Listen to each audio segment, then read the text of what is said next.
Throw it down, big man.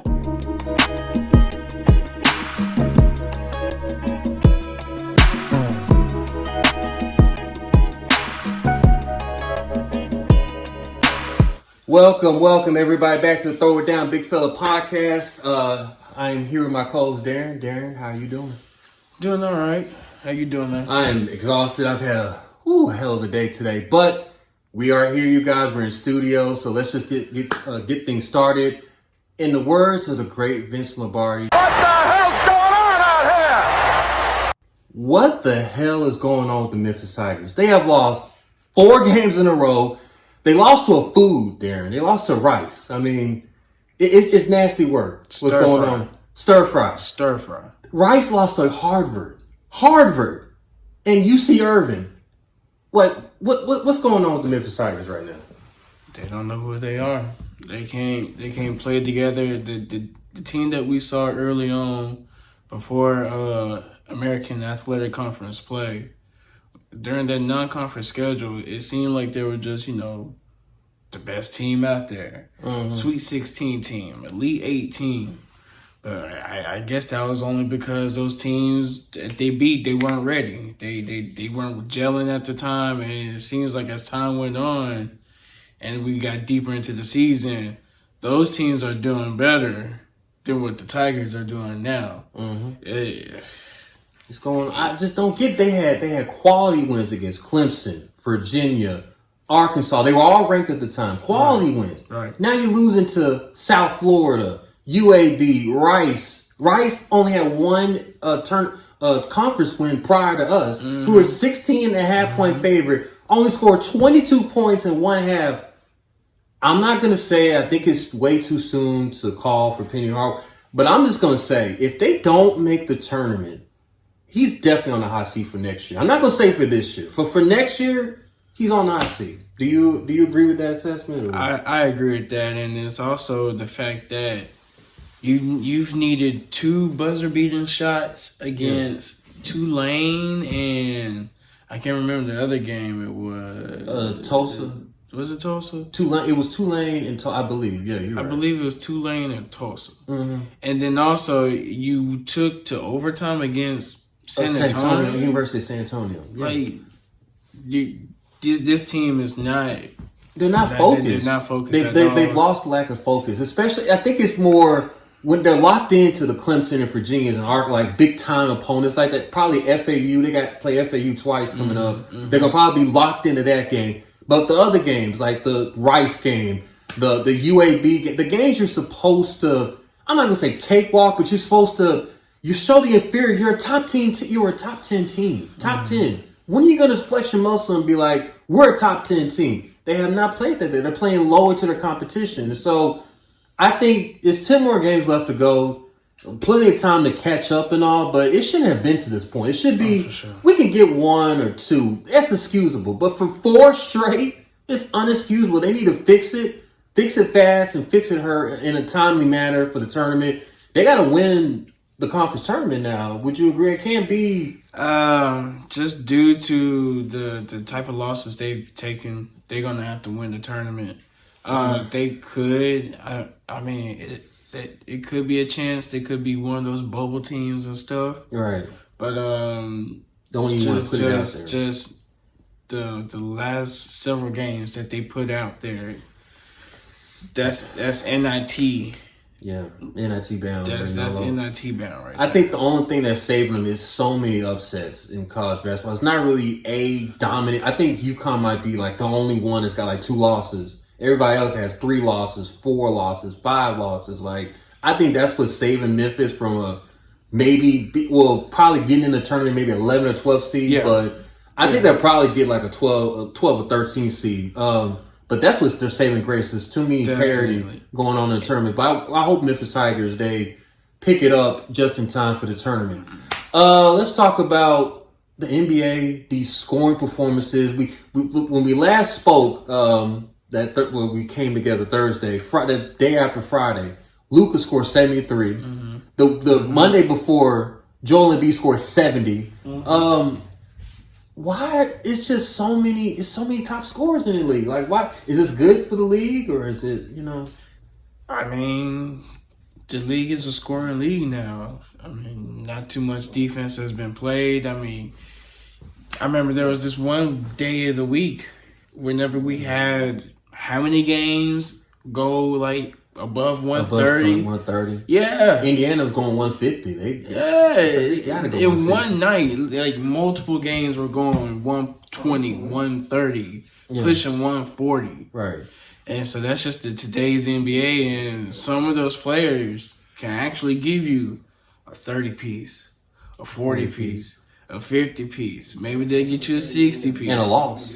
Which is crazy. Cat had 62 one game, lost. Devin Booker has 62, has had at least 40 in like 4 straight games. I think they were 2-2 with when he did that. I think SGA, he's averaging 30. 30. I think he's been putting in 30 for the past 5-6 games. Right. So, Somebody's gonna get to 81 points. You think so? Or more than 81? I think that's coming. I think the closest person that probably would have got to that would be Joel Embiid. But now that he tore his meniscus, I don't think we heard about that. Yeah, breaking news, you guys. He tore his meniscus. They said he's getting evaluated this weekend, but it kind of just feels like this might be the end of his season. It's just sad. And then what gets me, like Joel Embiid, they question Joel's toughness because he didn't play Saturday against the Nuggets. They're saying, oh, he's copping out against Jokic. He's ducking smoke. He came back yesterday against you guys, and he reactivated again. And I'm thinking, why was he even out there in the first place? Like, if he wasn't out there in the first place, he probably wouldn't have had a torn meniscus and all. But do you agree with all the criticism that Joel Embiid got for, quote-unquote, ducking Jokic? No, I don't agree with that. And kind of want to...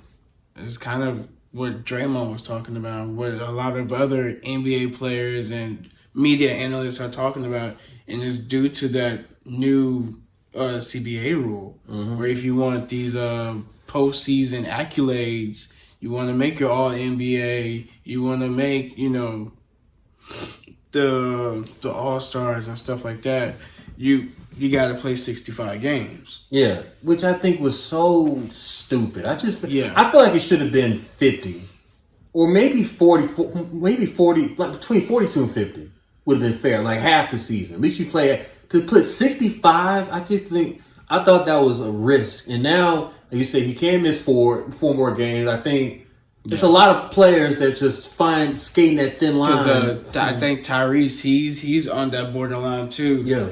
I think Tyrese can only miss about 5 more games. 5 more games. Yeah.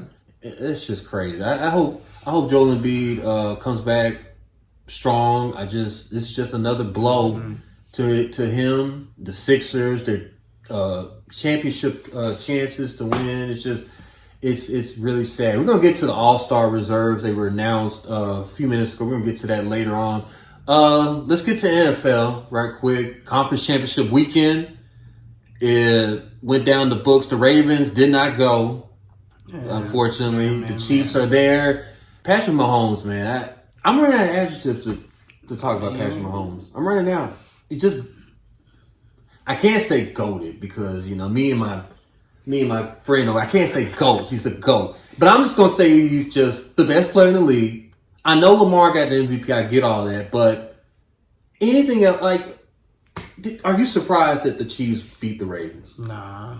I mean, a lot of people are. Because they kind of thought the Ravens were just inferior. They're the best defenses in the NFL. But Lamar Jackson time, you're not shocked. I'm a little shocked. I thought the Ravens were going to...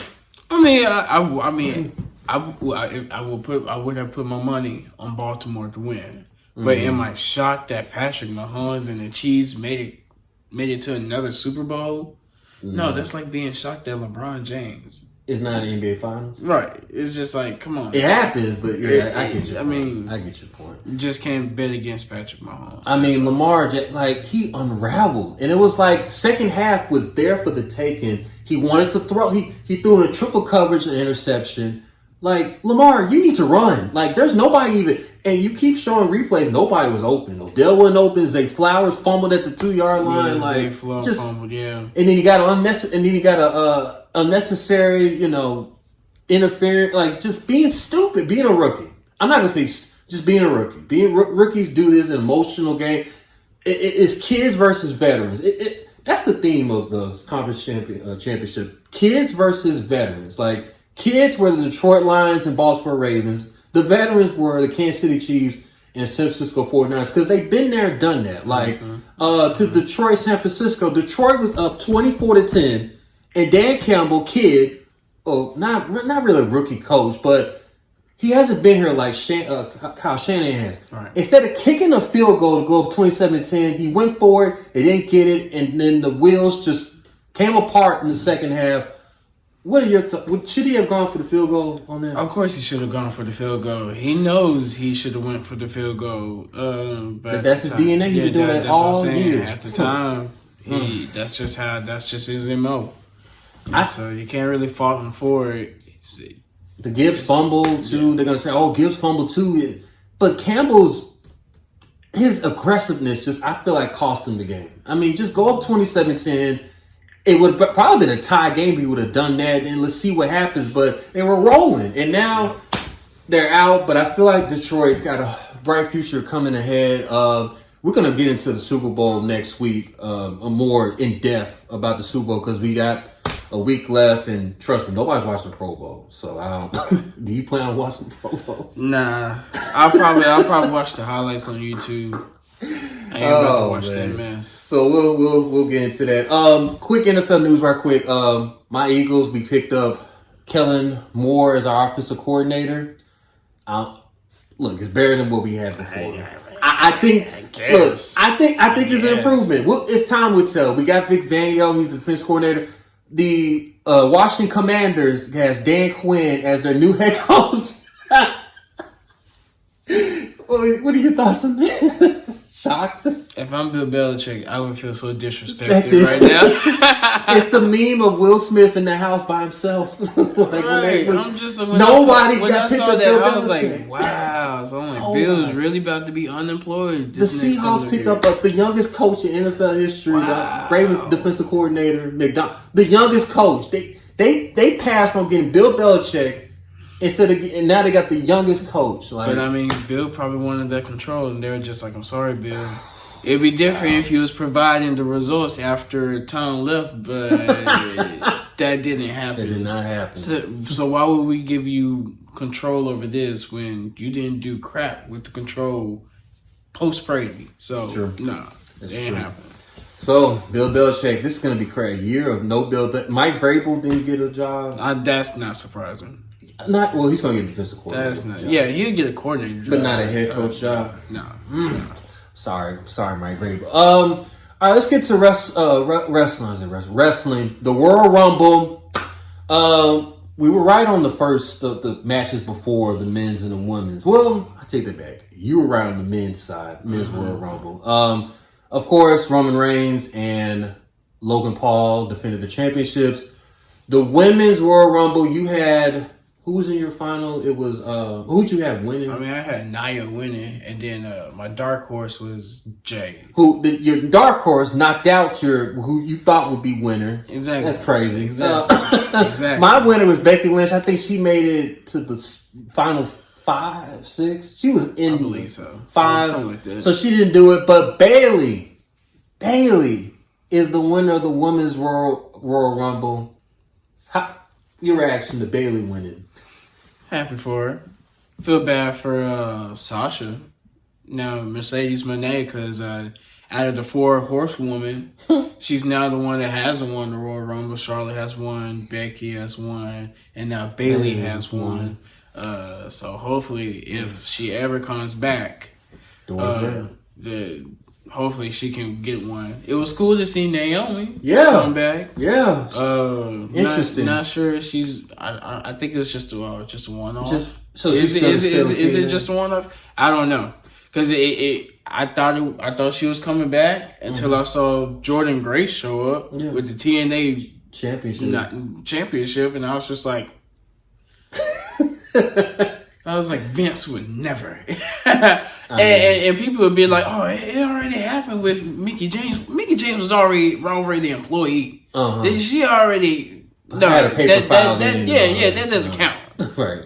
They still had her direct deposit information. All right, she can still get checked. That didn't count. Jordan Grace, however, has not been an employee at that company at all. Right. So to see her show up, it was just like, bro. Crazy. Yeah, that's all Hunter right there. That's what Hunter can do. Biggest shock was that the biggest shock? Well, no, it wasn't. It was one of the shocks. One of the biggest shocks. Seeing Naomi, seeing the team. Seeing Naomi, yeah, it was a kind of shock. And then I think seeing Jordan put that Jay, shock over. Then Jay. But see, we always kind of figured Jay was going to show up. Did you think it would be the Royal Rumble? I didn't think she would be in the. Because we don't know. We have not seen her. We've seen her like backstage. I think a couple times. But the Rumble match is a perfect match to introduce her because she doesn't have to get into a official like 8-minute plus match, right? Like an actual match. This is just a gimmick match. And she's strong. She cut your girl. Now it's like what? So is that the new battle? Is that going to be like a rivalry coming up? Bianca and Jade. Shoot! Oh, the face to face. That was iconic. That was iconic. So interesting to see that storyline for the women's side. The men's side, you were right. It was actually my pick against your pick in the final. And I'm just going to be completely honest. I think this is probably one of the most lackluster men's Royal Rumbles I've seen in a while.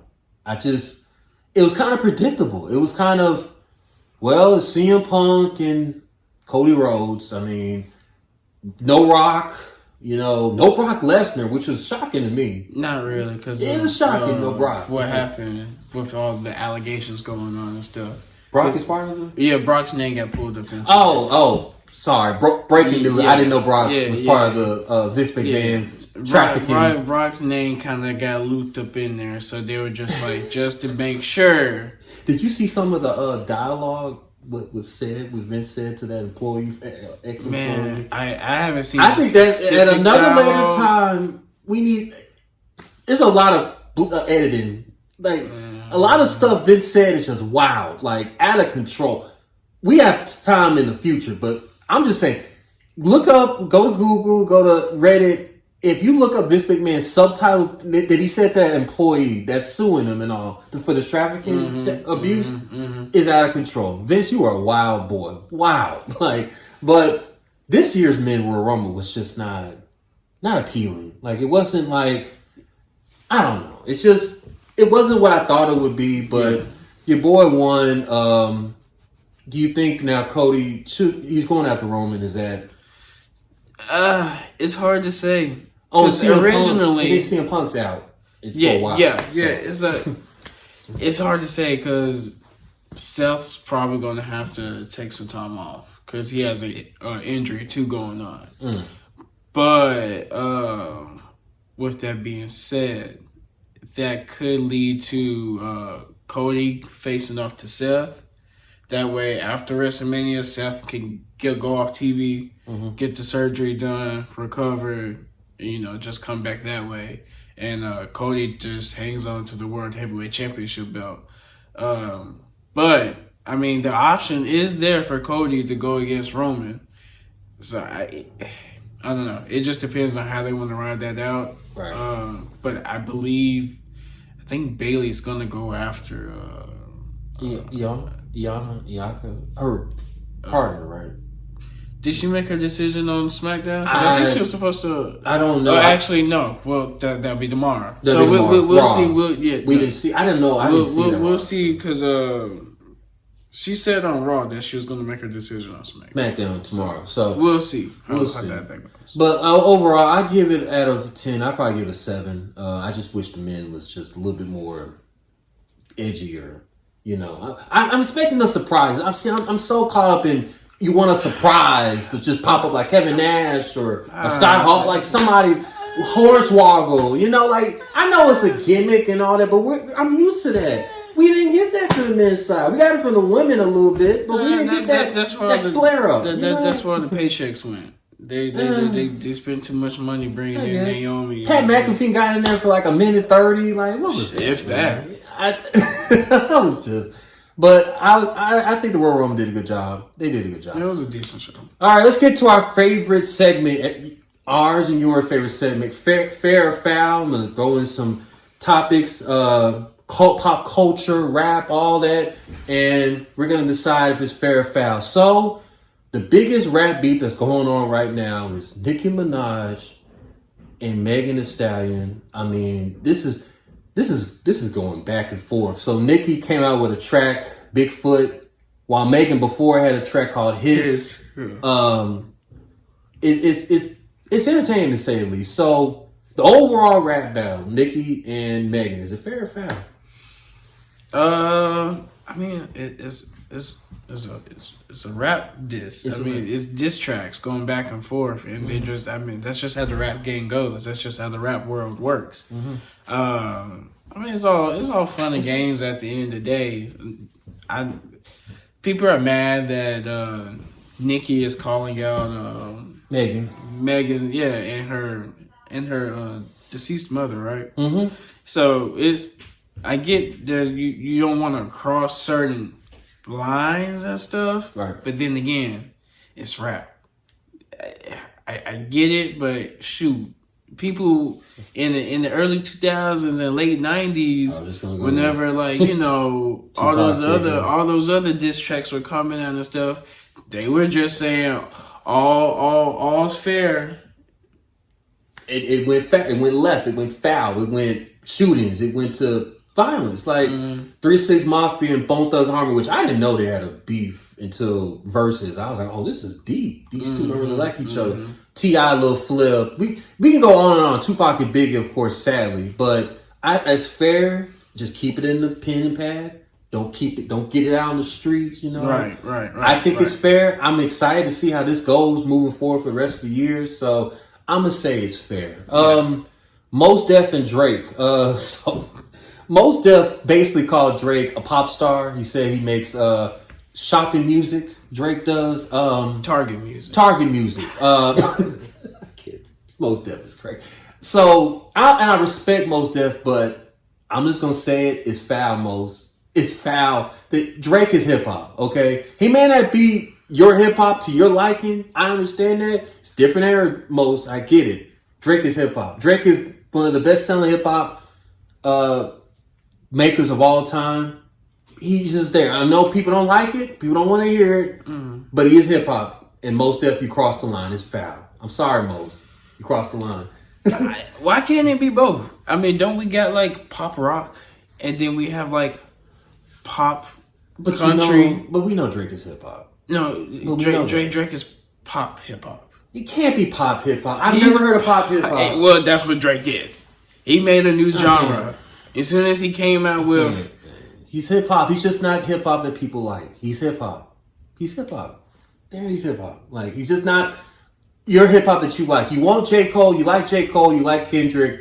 That's there. He's not like them. He's on the Mount Rushmore. It's just his hip hop is different than everybody else. It's popularized. It's popularized. So you want to say popular like pop, like popular, like that, Yeah, or you want to go pop like general public music, like shopping music. Like you can go shopping music. Yeah, like you said. Drake doesn't have shopping music. Drake has general public music. I think it's emotional music that Drake has, and I'm his fan. I'm one of his fans. He has emotional hip hop music, but it's hip hop. I can't say it's pop. I can't. Like, so you think it's fair with Mos Def said? Yeah, of course. Yeah. You want to expand a little bit? I mean, just listen to his music. Okay.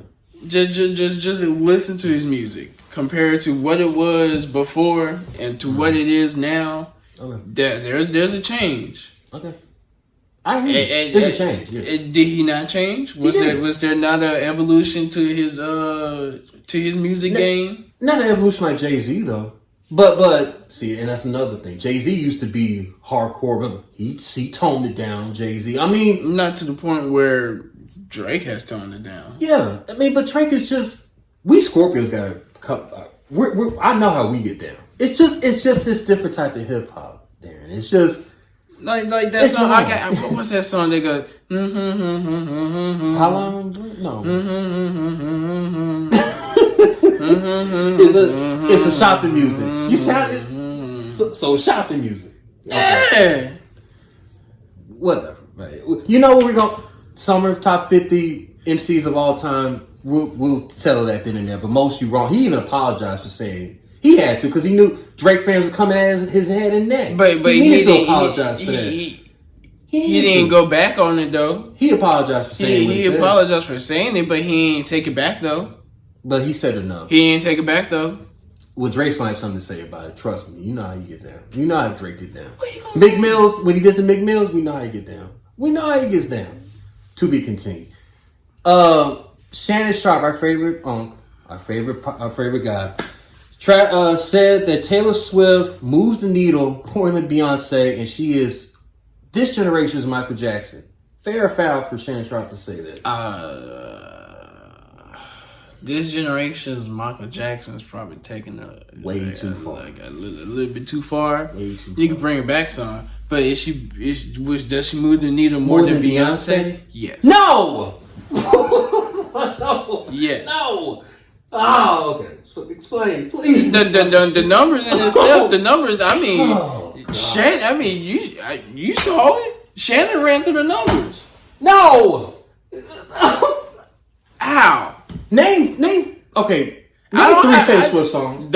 Listen, she don't move my needle, but that doesn't mean that she doesn't move America's Me needle. and my wife kind of had an argument about this. It kind of, I was on sleep on the couch when I said this. But she named 10 Taylor Swift songs. My jaw was like, you named 10 Taylor Swift songs? I didn't know. I didn't know she was a Swiftie, but she's not a Swiftie, but she likes Taylor Swift. See? It's hard for me to say that she moves the needle more than Beyonce.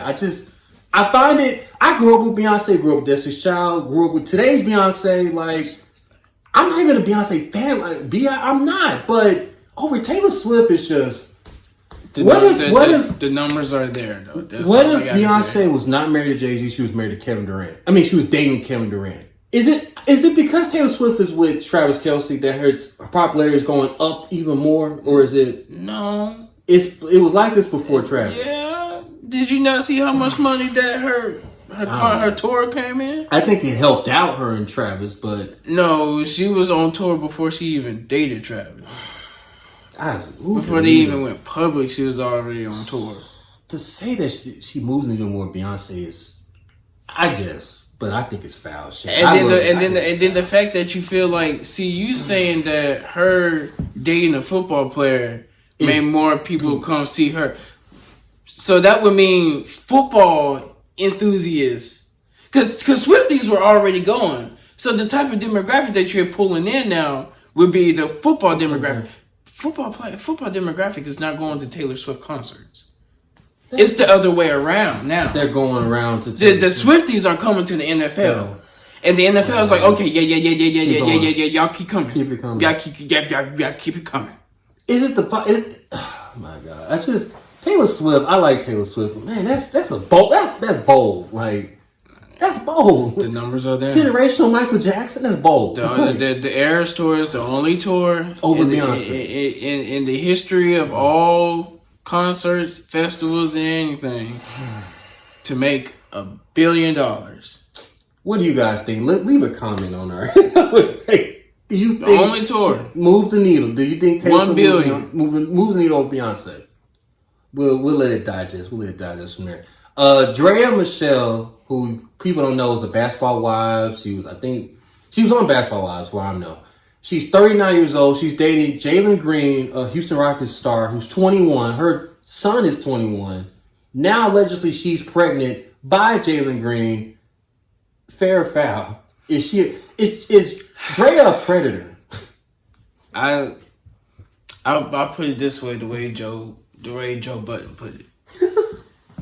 It's cool that you can sleep with a 21-year-old. That's fine. Mm-hmm. That's cool. It all happens. I mean, shoot, I'm sure he saw you and Jalen saw you. It's just like, heck yeah. Mm-hmm. Yeah. But now you got a baby with him? And she's 39. Allegedly having a baby. Get this. She got 2 other kids. And they're the same age as Jalen. One of those kids is 21. I think that. So that's where I kind of have a problem with that. It's just like, not only you have a son that's 21, your alleged baby daddy is also 21. It's crazy. But I agree. But listen, I agree. It's foul, but Drea, just find somebody. Find a 50, 60-year-old man. Just She can. find him. She can. Not a 21-year-old. He's She your can. son. She's trying to stay relevant, and she can't. That's all that is. All right, we're gonna wrap up, you guys, with this episode. The East and West reserves. I kind of saw it while I was coming in. Steph, AD, Cat, Ant-Man, Kawhi, and Paul George. I think that's the West. The East kind of is Jalen Brunson, Julius Randle, Bam. Tyrese. Is it Max? Tyrese, Bam, Pablo, Donovan Mitchell. Yeah. Anything stands out? That's I kind of agree with everybody on there. Nothing really stands out. Yeah. Honestly, it sounds about right. I mean, I agree. I think, and then plus some of these people may not. I mean, like Joel Embiid, he's going to need to be replaced. So I mean, and like you said earlier, thoughts and prayers to Joel Embiid, speedy recovery. Mm-hmm. All right, you guys, that will conclude this episode. Man, I got emotional. This Taylor Swift thing. Woo. But we got plenty of time to talk about it next week for Super Bowl. But listen, you guys, subscribe, like this page. Just see what else you guys can come up with in the comments. We could talk about the next episode and all. But we're gonna sign off for now. We see you guys next week. I am Greg, and this is Darren. We will see you guys next week. Till then, peace. Auskies. Throw it down, big man.